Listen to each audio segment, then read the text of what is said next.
एक दिन एक साधक मुनि कपिंद्र के पास गया और बोला, मुनिवर, मैंने भक्ति तो बहुत कर ली मगर अभी तक मुझे संकट मोचन महाराज के दर्शन नहीं हुए।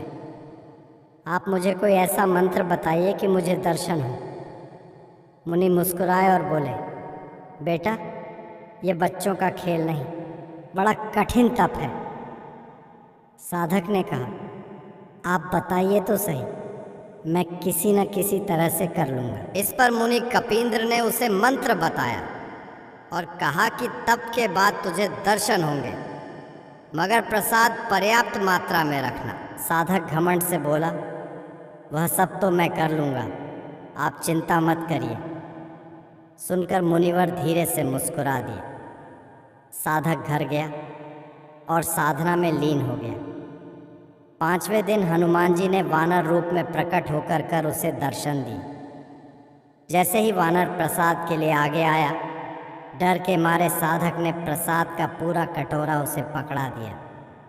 उसे खाकर वानर ने फिर से प्रसाद मांगा। साधक बोला, मेरे पास तो बस इतना ही था। इस पर वानर उसे खींचकर एक थप्पड़ जड़ा और बोला, तू तो बोल रहा था कि मेरी पूरी तैयारी है। अगले दिन साधक ने मुनि को सारी घटना सुनाई।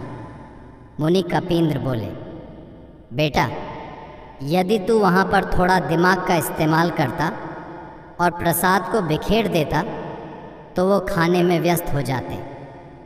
तब तक तू दूसरे प्रसाद का प्रबंध कर लेता। अगर तू मुझसे पूछता तो यह युक्ति मैं तुझे उस दिन भी बता सकता था। अब साधक का घमंड चकनाचूर हो गया। उसे अपनी गलती का एहसास हुआ और उसने क्षमा मांगी। ऐसा ही कुछ जीवन में होता है। हम अपने घमंड में इस कदर मस्त रहते हैं कि सक्षम व्यक्ति का मार्गदर्शन उपलब्ध होते हुए भी उसका फ़ायदा नहीं उठा पाते।